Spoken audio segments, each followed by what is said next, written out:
सोमनाथ सूर्यवंशी प्रकरणात आज सर्वोच्च न्यायालयाने जो निर्णय दिला त्याचं मी स्वागत करतो. पण त्याचबरोबर महाराष्ट्र शासनाचे हे निदर्शनास आणू इच्छितो की आम्ही विधानसभेच्या पटलावरती विधानसभेमध्ये जाऊन खोटं बोलत नसतो. सोमनाथ सूर्यवंशीचं प्रकरण पहिल्या दिवसापासून म्हणजे नागपूर अधिवेशनापासून पहिल्या दिवसापासून आम्ही लावून धरलो. आम्ही सांगत होतो की सोमनाथ सूर्यवंशीची हत्याच करण्यात आली.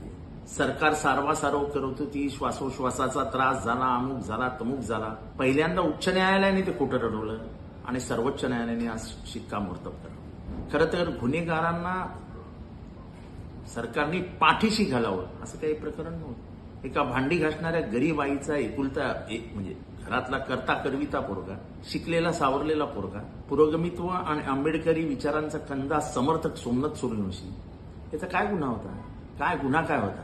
पण आईचा आधार म्हणून पुढे मागे उभा राहणारा या मुलाला तुम्ही यमसदनी पाठवता.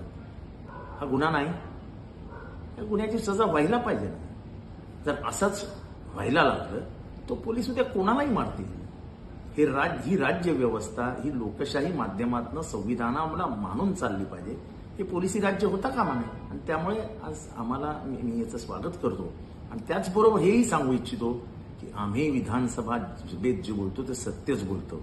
म्हणून मी शेवटी सांगेन, सत्य परेशान हो सकता है, पराजित